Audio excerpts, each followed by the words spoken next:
Hello, everybody, and welcome to ShadowCast. I am Rob Dyke here with my host, Cayliegh, Elise, and we are going to be talking about some pretty creepy stuff tonight, and creepy stuff involving Elisa Lamb, who a lot of you are probably familiar with, and some of you might not. Elisa Lamb, who a lot of you are probably familiar with, and some of you might not be familiar with. Cayliegh, creep factor 0 to 10 on this case. What do you give it? 10. 10? Yeah, easy. 10. Yeah, same here. Same here. But first, we're going to introduce a little mini segment, which is called, I don't know what it's called yet. We're going to go with This Week in Weird, might as well. And Cayliegh here is going to go over 3 things that happened this past week that are just really bizarre and just outside of the norm. Cayliegh, why don't you take it away for us? All right, Rob. For This Week in Weird, I have the first headline is, a man spent more than $1 million on a picture of a potato. A picture of a potato? Yes. A picture. Now, it's also an organic potato. I think that's important. Organic. No, it's totally organic. Apparently, it was made by this guy called, it was a photograph by this guy called Abosh, and he's apparently really big with the celebrities. Yoko Ono has pictures from him. Johnny Depp has pictures from him. He's a big deal, apparently. And this European businessman was just at his house chilling, and they had a couple glasses of wine. Number 345. That's potato number 345. Yes. That's what it's called. Yes. So there are 344 other pictures that are going for $1 million each, or I certainly hope not. Wow. Like, it must be nice to just be able to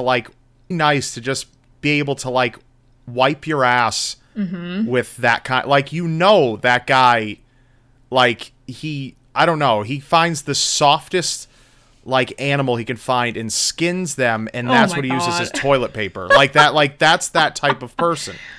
Wow. Toilet paper. That's that type of person. Wow. I don't get it. And they've got to be endangered. Yeah, definitely. Definitely. Potato for, okay, great. Awesome. I get it, I guess. I Organic. definitely also like his take on it, of why he would photograph a potato. Would you like to hear this artist? Yeah. Generally, the life of a harvested potato is violent and taken for granted. I use the potato as a proxy for the ontological study of the human experience. Oh my God. I'm not shitting you. That is the biggest pile of shit I've ever heard in my life. That is, like, what a salesman. That is like a guy, a piece of shit car that is barely running, and like, no, this isn't a used car. This is a car with a story. Like, you know what I mean? Like, yeah. Oh my God. Holy shit. Would you like to see the Carfax on that? No. It's been on that potato. 3 fires. I want to see the God. Holy shit. Would you like to see the Carfax on that? No. It's been on that potato. 3 fires. I want to see the potato facts. I want to see the potato facts on that potato. All right, so hit me with another one. Let's hear another one here. All right, my next one I have is, are stoned hallucinating coyotes terrorizing California drivers? Hallucinating coyotes. Correct. Okay. Why? Just that simply why. Okay, apparently motorists in North California have been encountering overly aggressive coyotes, and rabies has been ruled out by local humane offices and whatnot, and it's been going on for a few weeks now, so it has been in the area. It's called the fly agaric mushroom, and being hallucinogenic, it causes hallucinations, and that is what they do. The other theory is that people are feeding the animals and it's causing them to be more aggressive, but I like the mushroom thing. Yeah, no kidding. The mushroom thing is way better. Wow, so coyotes are just like Friday night, like nothing else going on. Sup, bro? Hit him up on the horn. Hey, let's do some shrooms and run into traffic and try to bite people. That sounds like... Traffic and try to bite people. That sounds like a good time. It's like bath salts for coyotes. Yeah, exactly. That's awesome. I mean, that's awesome. That really is. But where is the war on drugs on this? Dude, I couldn't tell you. There's probably like a whole underground system of shrooms just growing everywhere, and they're the guys running the shit, Yeah. and the coyotes are just the consumer. So the badgers are the Heisenbergs of this operation. Exactly. You got one badger with like a pork pie hat on, and he's fucking shit up underneath the ground. I mean, like he's just, you know what I mean? His wife, a badger. Let's call it badger. Badger, like Skylar Badger. I thought you said vagler. Nope, didn't say that. Didn't say that. But all right, I see where you're going. Okay, so hallucinogenic coyotes. People. So balls. Hit me with another one. Hit me with our last story. Last one is former Ohio model who paid undercover cop $125, a whopping amount, to throw the mother of her stepchildren in a wood chipper. Oh my God. Someone's watched too much Fargo, I think. So a model pays $125, you said? Yes. To have the biological mother of her children thrown into a wood chipper. Correct. Her name is Tara Lambert, the model's name. She is 33-year-old. Her name is Tara Lambert, the model's name. She is 33 years old currently. She's from Columbus, Ohio. She believed the undercover cop she was talking to was an assassin. Well, a wood chipper, though. Yeah. A wood chipper. Like, you are a sadistic... A wood chipper. Like, you are a sadistic... Like, not just kill this person. Like, that makes sense. Like, I get other people wanting other people off the face of the planet. I get it. It's not right, but it makes sense. But a wood chipper. Yeah, of all the ways. And, like, it says, at the meeting with the undercover cop, the model giggled when she suggested this method of death. Yeah. So, a wood chipper, like, I wonder if a stipulation was feet first. It must have been. There's no way she was like, throw her in head first. Like end it quick. It was guaranteed, like, start with... Well, funny enough that we're joking about it because her argument in court was that it was all a big, elaborate joke and she was misunderstood. But the meeting with the assassin undercover cop was actually taped and used in court, and she's been convicted of conspiracy to murder, and she's looking at 11 years in prison. I mean, I don't know. It really is debatable. But, wow, just to have someone thrown in a wood chipper. A wood chipper. Like, it wasn't that long ago, this teenage guy, I can't exactly remember where it's from. I mean, this has happened a number of times, but they were, like, disposing of, wood and everything, fallen trees, branches, shit like that. And he must not have followed the directive, and he got sucked in to the wood chipper and just thrown right through. I don't get how you accidentally get sucked into a wood chipper. I don't either. Accidentally get sucked into a wood chipper. I don't either. That's like, really weird. They are pretty safe, aside from being... Well, if you're in it, you're screwed. Yeah. And it's messy. But how is it... Like, it's a tunnel leading to these spinning, like, blades of death. Does it just form a whirlwind vortex? Blades of death. Does it just form a whirlwind vortex? It just... Yeah, and suck you in? Yeah, or it's like an alien light. It just pulls you in. Right. Yeah. But, what an awful, ooh, my God. I mean, it's over quick, but there's no open casket. You're screwed. Like, this woman wanted this other woman. You're screwed. Like, this woman wanted this other woman to be human sauce. Yep, pretty much. That's pretty disturbing. I mean, gee, and then, it was a big elaborate joke. Good one. After she was convicted after they read the verdict, she showed no emotion. She showed no emotion, but she did ask the officers what would happen to her purse. And I'm not kidding. Wow. Some people. Nothing wrong. Nothing wrong with her. Nothing. I mean, listen, you're a woman. Listen, you're a woman. You give a shit about your stuff. I hate purses, though. Okay, but you give a shit, right? Yeah, I do. Okay, so we can't judge her for that. I just think, like, conspiracy to murder, thrown in a wood chipper, her first thought is, I'm not going to prison. What about my stuff? My stuff, what's happening with that? What's the switch on that? Will I get it back after the 11 years? Where does it stay during the 11 years? Wow, That's more of what I found funny. What? Said that was more of the part that I found funny. Oh, yeah. No, it's the... Yeah. Yeah. Well, have fun in prison, model lady, wood chipper killer. Tara Lambert. Oh, my God. Unreal. Yeah. All right. So anyway, let's hop into a much lighter tone, the meat of our story here. Thanks to everyone for listening to... Wow. I like that. That sounded like the Wicked Witch of the West. You did the meat of this, like, in reference to the last... Oh, the wood chipper thing? Yes. That was that... Did you not even get that? Oh, of course I got... Yeah? Okay, so... Liar. I know. If you find yourself getting thrown into a wood chipper, by the way, Cayliegh, yeah, it's a joke. I'll just go with it.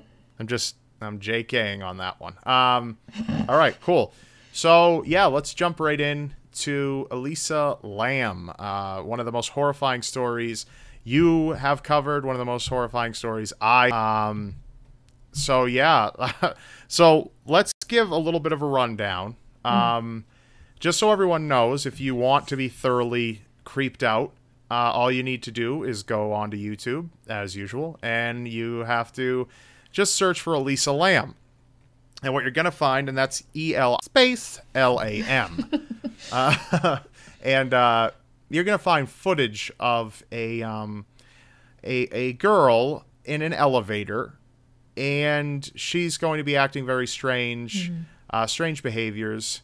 And then she ends up dead. Not on camera. Dead. And it is one of the greatest unsolved mysteries of all time, because not even the police can decide what is actually going on with this. So, Cayliegh, do you want to explain kind of what happens in this situation? What happens to, like, what leads up to this point? Do you want to explain kind of what happens in this situation? What happens to, like, what leads up to this point where she's dead? What happened? Okay, so basically early February 2013, the hotel staff at the Cecil Hotel, which is where this all happened, I believe the name of it has now been changed to Stay on the Point where she's dead. What happened? Okay, so basically early February 2013, the hotel staff at the Cecil Hotel, which is where this all happened, I believe the name of it has now been changed to Stay on the Main. The Stay on the Main. I thought it was closed. Yeah. I don't know if it's open now under Stay on the Main. Still is, but they were trying to basically cover up all the shitty stuff that's happened there, because a lot of shitty stuff has happened. You mentioned in the last podcast that Richard Ramirez has stayed there. Jack Unterweger, which, looking at my script, that was the name of the other serial killer that was there in Los Angeles, so that's not a good place to be anyways. No. And then, yeah, basically February 2013, staff was receiving complaints from hotel guests that the water had an odd color and odor and foul taste when they drank it. And so... It smelled awful. Yeah. And and people were tasting it. People were drinking this water, everyone. They were drinking it, consuming showering in it. Yeah. Okay. Oh my God. Awful. I mean, it's not funny at all, but no, yeah, it's terrible. Awful. Yeah, it's awful. Awful. People showering it, drinking it, and drinking it, and it's just unreal how far this went. And oh my God. All right, continue. Sorry, go ahead. No, you're totally fine. So they sent a maintenance worker up to the hotel roof to check on the water tanks. He found the body of Elisa Lam, who was 21 years old at the time, I believe, inside inside one of the water tanks, and she was contaminating or whatever the water supply, which is why they were receiving the complaints. She had been, I think, missing for around 2 weeks. I might correct myself later on that, but yeah, that was kind of how it all... Body in water for an extended period of time, like 2 weeks, begins to bloat and it's very, I hate to use the word squishy, but it is. Yeah. And like, you can just, Yeah, it's just not good. And you start to just kind of decompose into the water, everybody's rooms. And if you give, like, if it gives you some idea, the autopsy report, they had hardly enough blood to work with to do a drug toxicology test. So you can imagine how far along she was in the decomposition stages. Right, and that's all. And you have all the evidence you have, and that's all. And you have all the evidence you have is being consumed by people in the hotel. Correct. Right. So there you go. Okay, go on. Yeah, now that, yeah, okay. Okay, so that's where her body was found. The reason she was in LA, actually, she's from Canada. Her body was found. The reason she was in LA, actually, she's from Canada. I don't know where in Canada, actually, but she was going to go on some sort of West Coast tour, is what she called it on her blog. Visit several cities on the West Coast, just kind of as a trip. She was taking some time off from college, I believe. She updated her blog periodically throughout her time until she arrived in LA, I believe, on the 26th of January. And then I think the last day she was seen was the 31st, which is all family ceased. Right. So, yeah, so she was from Vancouver. I know that. Okay. Yeah, she was attending school in Vancouver. So, yeah, she was in good old Los Angeles. And, yeah, so now the last cat is some of the most disturbing. It's not like outwardly like, if you look at it, you think, okay, this person's screwed up. Like if this person didn't die in one of the more like horrific ways and one of the most, I don't know, like mysterious kinds of ways where something like this should have been impossible for her to end up in that situation. Her actions on camera make it that much worse, and that's what really makes it scary. Otherwise, it's just a person being weird, and you know, plenty of people are weird, especially in Los Angeles, and you know, that's nothing new. But so elevator. He's on the elevator. She walks in, you know, door slides open. She walks in. Now there's a camera in the elevator. Correct. Watching her. And also, Cayliegh, if I go off on like anything and I'm like, oh, that's not right, then let me know. Okay. Because I haven't watched it, and you know, actually I watched it last week, but just trying to remember clearly. We have her walking in, and she's kind of suspicious in the way that it appears as though she's like being followed. That's what a lot of people speculate, because she goes in first of all and she presses all the buttons on the elevator, which is just never a good idea to press every single button. But the elevator jams. It will not close. So she seems kind of disconcerted by this, and she goes to the hallway and looks out, darts her head out, and then zips it back in, like as if she saw someone or she's just trying to stay hidden from someone. And she keeps saw someone or she's just trying to stay hidden from someone. And she keeps attempting the elevator, keeps trying to go from floor to floor to floor. Eventually it's not working. Eventually she steps out of the elevator kind of freely, and she's making all these weird foot motions, these weird foot patterns, and then she starts to like contort. She starts to like contort her hands and arms and kind of hunch forward, and she's like just kind of like writhing around, like, and just doing these really weird, really strange gestures. motions. Yeah. Right. And it's just, and you're looking at it like, what the hell? And you know that this girl, that was it. And after this, she was dead, and hell is going on. You know what I mean? So she ends up doing that. The elevator will not move for her no matter what she does. And she eventually just walks out of the elevator and takes a left and goes down the hallway. And as soon as what you'd assume, like a few, I don't know, maybe about 20 seconds later, once she was probably at the end of the hall or whatever, the door in the elevator, and the elevator started going room to room to room, or floor to floor to floor again. And that's when all of a sudden they found her, you know, a couple weeks later. So disturbing. What's your take on it? What more information do we have, like, aside from this being very scary? I will say it is some of the most CCTV or whatever footage that I've ever seen.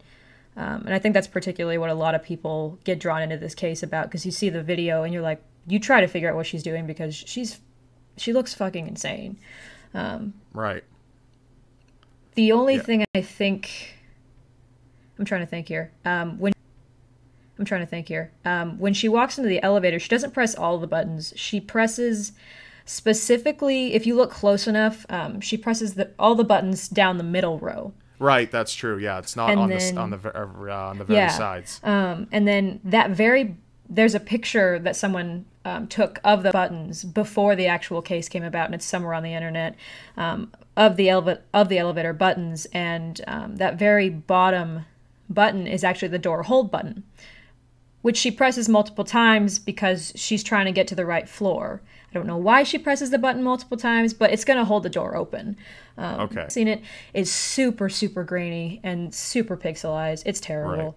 Right. You can I can't even make out her face, honestly. I've seen worse, but it's definitely not good. Yeah. Especially for like if you're releasing it to the public for a missing person. It's like, I don't see anything here that I can recognize, except maybe Right. the clothes. Person. It's like, I don't see anything here that I can recognize, except maybe Right. the clothes. That last part where you said maybe 20 seconds later the door closes. In the video, when she walks off for the last time and you see her leave the frame, there's actually been cut. And part where you said maybe 20 seconds later the door closes. In the video, when she walks off for the last time and you see her leave the frame, there's actually been cut, and there's on the timestamp on the bottom, it shows that 54 seconds of missing video from the time that she walks off frame to the time that the one walked in front of the elevator that had nothing to do with the case or had been cleared as a suspect. Right. But yeah. Yeah, that's possible. It is weird, even for pressing the whole door button. There was a lot of time. Yeah. In between. No, I when she shouldn't stay pressed open that long. No, not that. And then, of course, so she's gone, and whatever happens in that amount of time, I don't think it's anything in that gap of time is tremendously relevant. Yeah, probably not. Probably, or else we'd probably see it. But so she's in that water tank now. I remember hearing there was a little bit of some people thought that there were multiple locked doors that were also alarmed on the way to the roof, and then there's another case that says that the doors weren't that way, but they should have always been kept that way. So, which has led people to consider A, the doors were locked and alarmed, and there's someone got through them. B, they weren't locked or alarmed, and she just walked right up there. Or C, they were locked and alarmed, and someone who worked for the hotel was able to get Take her through. Yeah. So we don't know which one that is. However, we know that the investigation or the autopsies they performed on her body showed no evidence that she had committed suicide. So, which is also kind of weird. What do you know about the doors? Is there anything that you've heard about those? I believe in that updated document I was talking about, when the family was filing their lawsuit against the Cecil Hotel, I believe it says that no alarms were tripped that day, no alarms were disarmed that day for those doors specifically, the roof point, and that is the first access point to the roof. And you said there was no one that had disarmed it. But again, if someone had disarmed it within the hotel and it was some sort of cover-up, which is one of the theories out there, that the hotel employees knew exactly what had happened and they were covering it up, that would be entirely possible. But I think it's more possible that she accessed the roof from the second point, which was through the fire escape.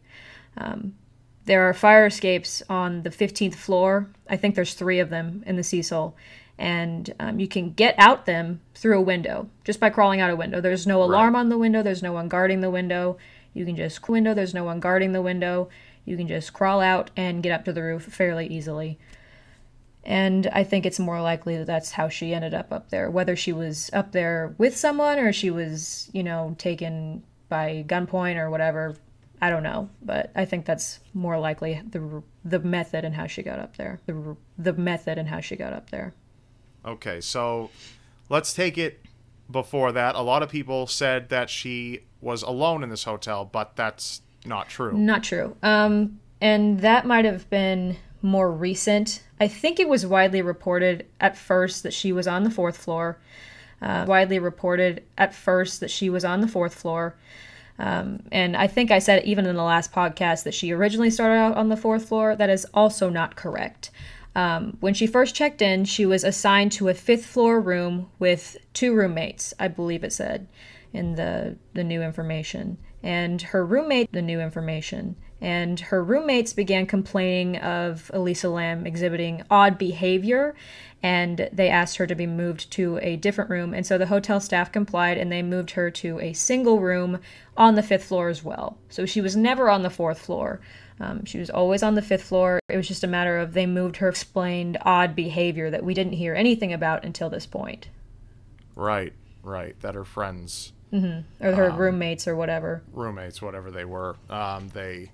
She was exhibiting odd behaviors. However, even with a limited amount of blood to work with for a toxicology test, there was a sufficient amount, correct? There wasn't enough to conduct a test, but they didn't really find it much help because they couldn't determine how much of the drugs were in her system. Right, because she was on medications. Yes, she was on several medications for bipolar disorder and for depression. Let me see if I can find the list of those.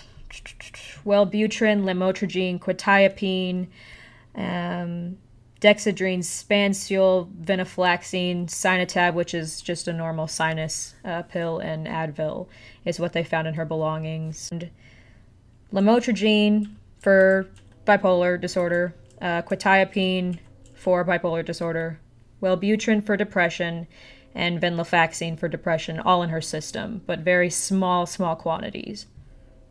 Okay, and now just looking it up, you know what I mean? Mm-hmm. So obviously you can't just take it for law, but yeah. A symptom of bipolar is it can be hallucinations. Mm-hmm. Mania. Yeah. Mania. Yeah. Right. So if I'm looking that up right now, which I am, so they can range from like severe depression to mania. Mm-hmm. I mean, this is like one end of the spectrum to the other end of the spectrum. Correct. They also, besides the spectrum to the other end of the spectrum. Correct. They also, besides physical symptoms, people with bipolar disorder may also experience psychotic symptoms, including delusions or hallucinations, Mm-hmm. which obviously it did look like she was interacting with something in the air. Mm-hmm. That was not there. But Mm-hmm. if she was on her medication, I mean, that doesn't mean that it's going to keep everything off 100% of the time. Correct. But what circumstances, it still doesn't explain exactly how she got into that water tank and it was closed up behind her. There are ways that if other people might have been involved, like it was a mistake made, I mean, wouldn't have had to have been open when she got up there. What's the deal with that? Okay, let me see, because I think it was very widely reported that the hatch was closed behind her, but everything that I've read from the guy who went up and actually found her body points to that it was open beforehand. Now, this is off of his word only, I believe, because I think he went to check it alone when they sent him to check the water tank. So he could be lying, but we don't know. Okay, Mr. Lopez, I don't know his first name, climbed up onto the platform upon which the water tank sat and finally climbed a ladder up onto the main water tank. He noticed that the hatch to the main water tank was open and he looked inside, and that's where he saw the body of Elisa Lam floating in the tank. Right. And he could very well have a reason to lie, but, but again, we have to remember how shady this hotel is. Yeah, definitely. And, okay, so the water tank, one thing I also don't want to forget about are the incredibly eerie coincidences surrounding this whole event too. Oh yes, those are so weird. Because that is the icing on the creepy cake in this story. Like, it really is. I mean, it's creepy enough on its own. Right. But just having that on top of it is just like, okay. It makes it tremendous. Right. But just having that on top of it is just like, okay. It makes it tremendously worse. Yes, absolutely. Right. So, now what's the deal? Now the water tank, I know it was open when the person got up there, but would she have been able to open it herself when the person got up there, but would she have been able to open it herself if it was closed? That I couldn't find a definite answer on. No. I did find it was supposed to be very heavy and they were supposed to be locked somehow, but I obviously wasn't locked, or else she wouldn't have gotten in there, or maybe someone unlocked it. I don't know.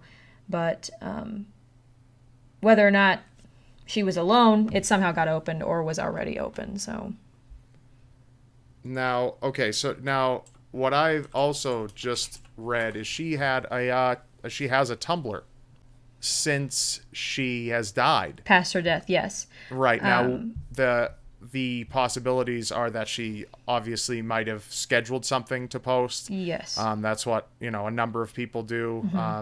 Usually people schedule things to post if they're like running these types of pages for like money or something like that, or you're trying to keep all these posts. But also her phone was not found with her body or in her room. Really? No, it was not found, and it was assumed to have been stolen at the time of her death. You know what? She posted a blog post about using her friend's phone and not her own phone, though. Right. She went to a speakeasy on the 27th of January and posted, "It was awesome, but I lost a cell phone." And then in the tags, she put something along the lines that it wasn't even her cell phone that she lost. It was a friend's that was letting her borrow it. And it was the one she was using to contact her family. Right. So I don't know where her cell phone was. Right. Yeah, I have no idea, but... that is interesting, though. Yeah, so apparently, I don't know anyone who schedules this long ago,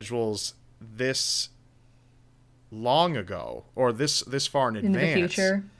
But I have an article here that says, remember Elisa Lam while she's still posting. And this was updated 6 months after. She had one blog before the Tumblr, and she was pretty consistent on that one. And then she moved over to the Tumblr one. She's pretty consistent on that one. If you're a very consistent blogger, I could see how you would schedule things that far in advance, but I also don't understand why those specific posts that far in advance, Like, why would you think... 6 months, that's... I'm looking at it right now. For anyone who's interested, you really only have to punch in Elisa Lam Tumblr on Google if you really want. I'm not even going to try to pronounce it because then I'm going to sound like an ignorant moron. Do you want to give it a shot? I'm not even going to try to pronounce it because then I'm going to sound like an ignorant moron. Do you want to give it a shot? Oh, I don't remember what it is. It's like Novell. Oh, yeah. .tumblr. Novell. Yeah, so NOUVELLE dash NOUVEELLE dash NOUVEAU.tumblr.com. Nouvelle Nouveau. So when did she die again? What year? 2013. January 31st is when she last disappeared. Seen, it is January 31st is when she last disappeared. Seen, it is presumed. They presumed in the autopsy that she'd been in the water tank since the day she disappeared, so her death is around... days. Yeah. 19 days. Correct. Okay. So now on her Tumblr, yeah, so she was assumed to be dead. Her last update on this was December 2013, so we have almost 12 months in advance. Isn't that very strange? That's so weird. Well, here's the thing, though, and this is what's not making any sense to me. If I can find out... No, like I'm trying to look at it right now, but Tumblr, I hate Tumblr and how it's set up because a lot of the time they don't have dates when things were posted. Oh my God, finding the dates for these blog posts was a bitch. It was. Oh, it's awful. Yeah. It's just terrible. But if I hover over hers now, I'm not a Tumblr fanatic, but I do. I auto post from Instagram, and that's the extent of my Tumblr secrets usage. revealed. Yeah, I mean I go real deep. But Oh, God. if I hover over that specific post, it says December 10th, 2013. Was posted 2 years ago. On the post itself, I believe it was a reblog, or maybe was it actually just her that posted it? Might have just been her. Yeah. So, and it's just a light bulb with like snow in it. It's just so weird. Like, why would you plan that? And there's a caption with it. Now, maybe it might be a reblog. It might be a reblog. I actually. could see. It is a reblog. Yeah, I could see future for like a Christmas type. She saw it and was like, "Oh, it's not Christmas, but I mean, she had other scheduled posts that weren't related to holidays in between that time." Right. So I don't get it. There's like every possible explanation I can come up with doesn't make sense. I wish I could get an exact date. It's so stupid. I hate Tumblr. I hate when people have these themes that don't allow for any information. It's just the most minimalist thing you can possibly find. And her theme, just a warning to out there, all of you going to look at it. It is hard to out there, all of you going to look at it. It is hard on the eyes. It's completely white with light blue text. It's not fun to read. No, that itself is just perplexing. It was awful. Yeah, my eyes hurt so bad reading that. Yeah, so then we have so bad reading that.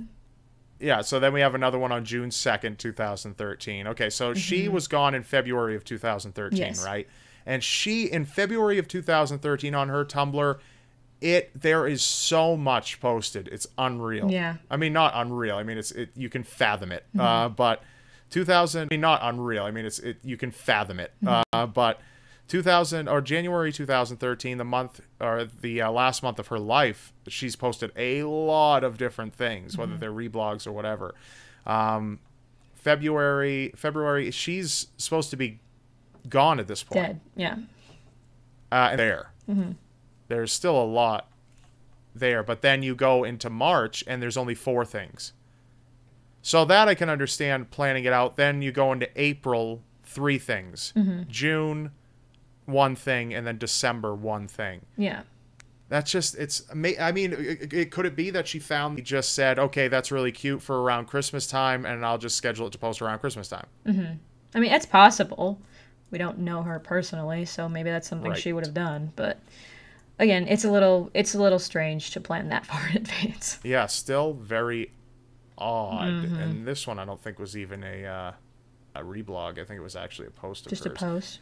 Yeah, I don't know. We're all sucked into her Tumblr here because it's been posting post-mortem. Which is terrifying. Yeah, I mean, it's just... I mean, it's like those odd. stories you hear about people who have deceased loved ones that get texts from those people. Yeah, no thanks. It's, just go do your thing. If you're gone, it sucks, but I think it only extends the grieving process, Yeah. I think. Definitely doesn't make it easier. Right. So, no phone. Phone could have been stolen, possibly. Maybe. So, speculated that it could be the work of a hacker. I'm not sure why the hell a hacker would post a Christmas-themed photo and nothing more. Yeah. I think if it were a hacker, they would maybe try to scare some people. Especially on Elisa Lamb's blog. Right. You don't just post a Christmas thing and then bail. Yeah. Like, that doesn't make any sense. On a very well-publicized case, we want to do something more. Right. Now, let's get a little dirtier and a little creepier here in terms of the similarities, these odd coincidences that have occurred around the time. Well, one of them was around the time. Now, do you know what I'm talking about, Cayliegh? Are you talking about the Lamb Elisa? Yes. Now, is that... I looked that up a million times over, and that was solid legit. That's what the tests are called. Yes. Okay, cool. All right. So, and that did happen. That's what the tests are called. Yes. Okay, cool. All right. So, and that did happen around that time. Around that time, is it for tuberculosis? Is that what it's for? Yes, tuberculosis, correct. Is it a vaccine or? Yeah, it's It's a test. That's what it is. Yeah, it's a test to see if you have it, I guess. Yeah. All right, so let's explain that a little bit. Here we go. We'll save that for a second, but we'll jump into how her situation compares to a movie, a horror film called Dark Water. Cayliegh, I'm sure you're familiar with all the related comparisons here. Yes. We've got this is Jennifer Connelly, okay, and she's staying at a hotel, isn't it, in Los Angeles? I believe it's like an apartment complex wherever they are. Right. Okay. So it's in a rundown piece of shit place, much like the Cecil Hotel. It's this woman played by Jennifer Connelly with her. Is it her daughter? Yeah, it's her daughter. Yeah, because her daughter's She's in a name's custody Cecilia. battle. What? She's in a custody battle for her daughter. Right. Okay. So she's with her daughter. Shit place. Okay, and her daughter's name is Cecilia. Yes. I believe I've not seen the movie. I'm basing it is this Cecilia. off of. Okay. I've seen it a lot. I really like that movie still. So. Oh, okay. There you go. All right. So, all right. Cool. So that must have made it extra special for you. Yeah. Right. Super weird. So Cecilia's the name made it extra special for you. Yeah. Right. Super weird. So Cecilia's the name of the girl. Okay. Now, so Hotel Cecil, Cecilia. That's just a similarity. That's oh, what a coincidence that is. Still really weird. It's still weird. Yeah. But in the movie, maybe you should explain this because you've seen it. Mm-hmm. Go ahead. Maybe you should explain this because you've seen it. Mm-hmm. Go ahead and explain this. The Dark Water. Why is it called Dark Water? Well, Rob, it's called Dark Water because when they move into this apartment, they start getting leaks in the roof, and it's water, but it's invading their tap and their bath and shower water, and basically they just have black water coming out of the drain. And in one scene, I believe hair actually comes out of the tap and into the drain, which is even more disturbing since Elisa Lam's body was found in the water tank. Yeah, that is not. No. Okay, so yeah, so all right, so and then it goes on to there is a scene near the end of the movie where they're in an elevator and the elevator malfunctions. Yes. I believe this was shown more in the original Japanese version. Functions? Yes. I believe this was shown more in the original Japanese version than it was in the American remake. Right. But there is a scene in the movie where the elevator ends up on a floor that no one's really on, or it's not supposed to be there. Either one of those two. And that's again a creepy similarity. But yeah, I think that's all that had to do with the elevator. I think it malfunctions. But still, weird. Very weird. Yeah, that's not okay. Yeah, not okay. Yeah, very very odd. So is that all the similarities that there are? Is that the water was dark, it was contaminating the tap water and all that? Oh, no. You have hair coming out, and then the elevator's malfunctioning, which is speculated to possibly have happened to Elisa Lam. We don't know if that was actually Elisa or if she was just holding the door open. But the door did seem to stay open for a very long time. Yeah. Is that it? Can you recall offhand? That is not it. Spoiler alert here. If you haven't seen Dark Water, the American remake by now, it came out in 2005. The end of the movie, the little climbs the water tank on the top of this apartment complex, looks in, and there's the dead body of a little girl. Right. Okay, so there you go. Another similarity. There you go. Yeah. Okay, so you've got 4 similarities there. Cecilia, the tap water being dark and disgusting, and hair, the elevator malfunctioning, and I remember that was so clear. Yeah. Okay, so you think possibly this movie took inspiration from the Elisa Lam event and exploited it or whatever and made a creepy story, made a very creepy real life story into a movie, but you would be very wrong. Very wrong. because Dark Water came out in 2005. Yes. And Elisa Lam was dead in 2013. I get chills every time I think about that. Right. So that is just so bizarre. Yeah. And if you haven't had enough bizarre and creepy, if you want a little more, there's another similarity or incidents, if you can even believe them at this point, that coincidences even exist. But there was a situation where there was an outbreak of tuberculosis in the Los Angeles area around the exact time of her death or her discovery within that span of time. Mm-hmm. And the test time of her death or her discovery within that span of time. Mm-hmm. And the tests they use to determine if you have tuberculosis, which we kind of mentioned earlier, are called the Lam-Elisa tests, and they are literally her last name and first name, switched around. Spelled exactly reversed. the same. Exactly the same. There's first name, switched around. Spelled exactly reversed. the same. Exactly the same. There's no difference in the spelling, and that's how they've been forever, or for a long time. Mm-hmm. I just like it.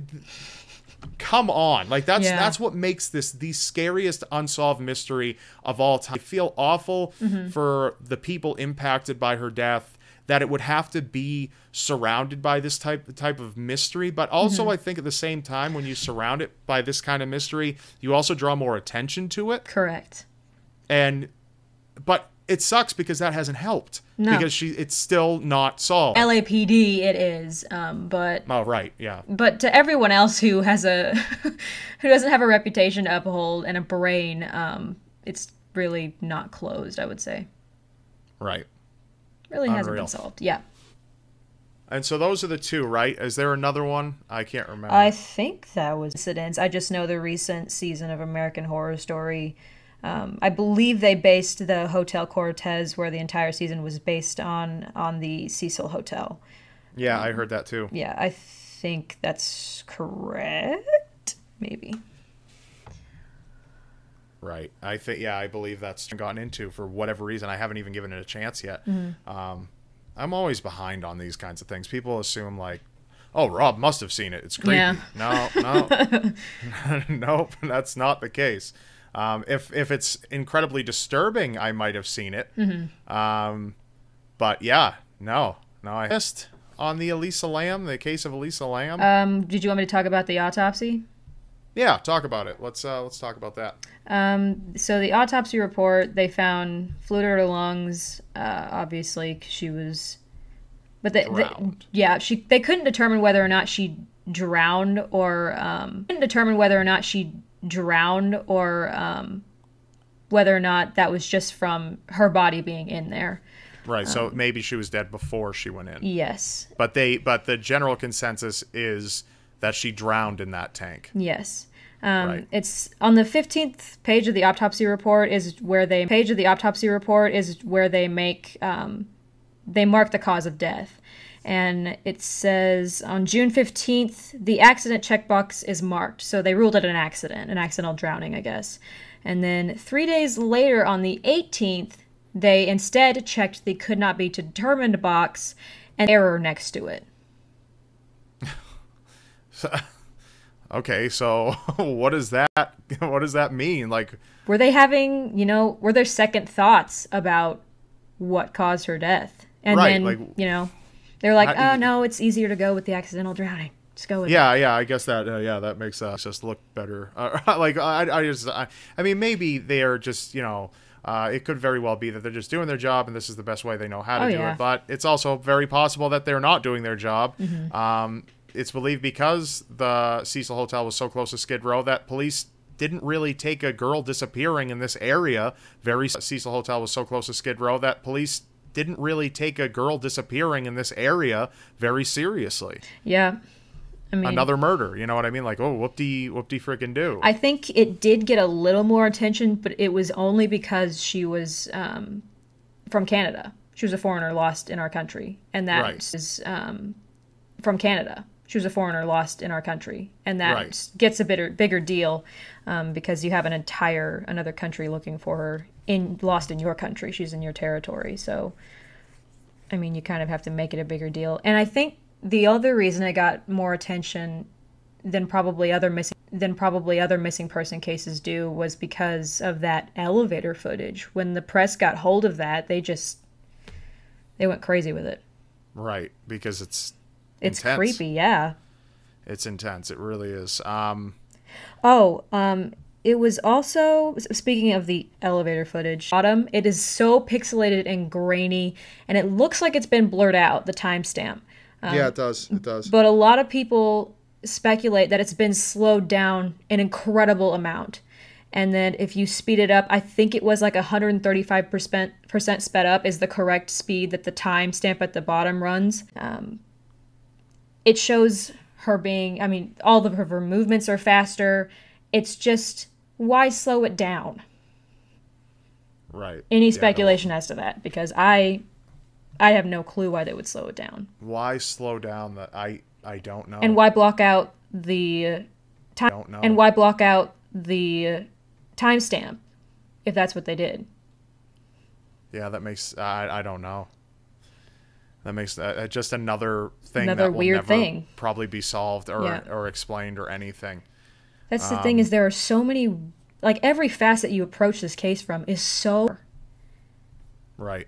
Yeah, there's no clear cut. Okay, this could have happened. Mm-hmm. Like there's no, like, even if you say, okay, she was on the elevator, she pressed the door open, mm-hmm. so, whatever. An elevator malfunctioning in a rundown hotel isn't exactly paranormal. You mm-hmm. know what I mean? But you could say she went right up there, but it wouldn't be. It was said that even climbing the water tank wouldn't be reasonable.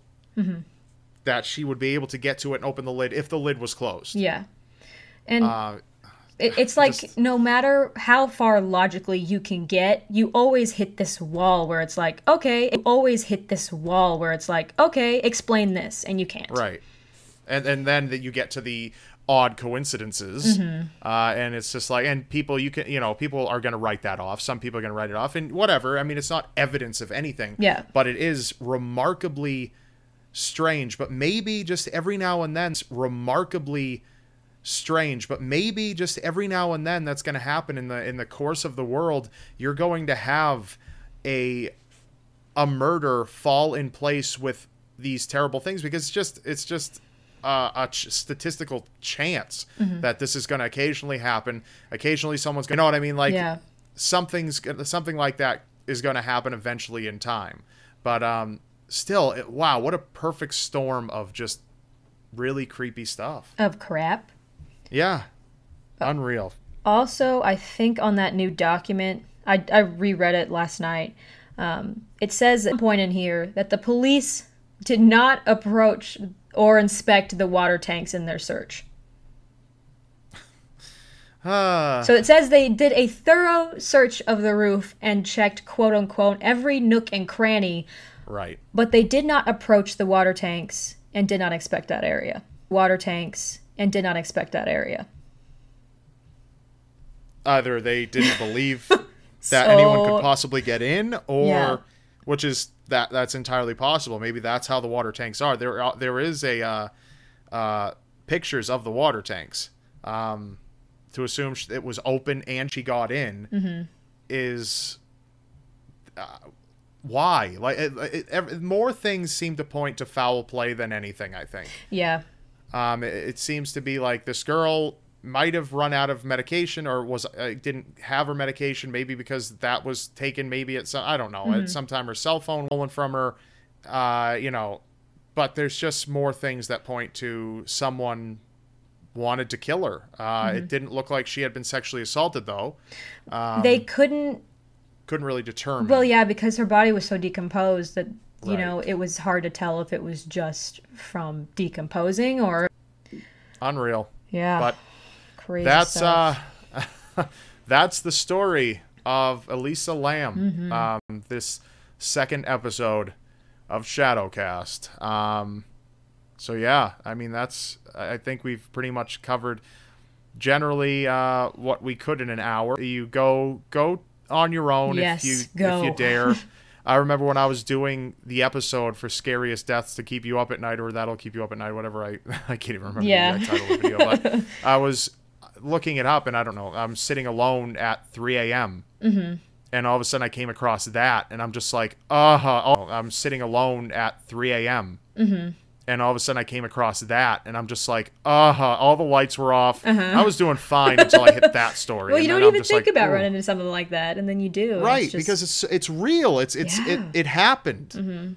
You know what I mean? It's not like a scary story. It like happened. You know what I mean? It's not like a scary story. It like, I mean, it is, but it's not like fabricated. It's real. You know what's funny is when I first heard of the Elisa Lam case, like very briefly just heard about it, like girl found dead in a water tank or whatever, and the water was dark. I instantly, for some reason, thought that, oh, dark water must have been inspired from that. So this case must have happened back in, like, 2000s, early 2000s. Right. And then, like, when I started researching this, I realized very quickly that it happened. Yeah, and it just so closely follows the movie. It's disturbing. Absolutely. I mean, absolutely. I completely agree. Disturbing. Very, very... That's disturbing. That is the definition of disturbing. That's how bad it can get. Yeah. Let us know what you think in the comments. Let us know what maybe you think happened, or what part is kind of the scariest to you. Is it just a coincidence? Is it completely explainable, or is it something that will remain the scariest unsolved mystery of all time? So let us know. Podcast, obviously, we upload every Saturday night. Every Saturday night. Cayliegh, Elise, Rob Dyke. We're here to entertain you with the creepy stuff. And any last words, Cayliegh? I got nothing for you, Rob. Hell yeah. That's what I expected. Neither do I. All right, guys. So thank you so much for watching, and we'll see you next Saturday. I believe... if all goes according to plan, we have a person coming on who their mother might have dated a serial killer while he was doing his thing. Actively killing, I believe, anyway. If he wasn't, still creepy to date a serial killer. And when I say might have dated a serial killer, I mean she dated a serial killer. So, yeah, we're going to have her on. She's also a YouTube creator as well. And so be sure to tune in for that. And again, thanks so much for watching. I'm so used to people watching me, but they are only listening now. They are watching you. They are watching, aren't they? Watching you. Maybe we shouldn't release this. Maybe I'm getting this overwhelming urge to not talk about this stuff. You should just publicly. look behind you. No, not going to do that, silly. All right, everybody. Thank you. Of ShadowCast. See you then.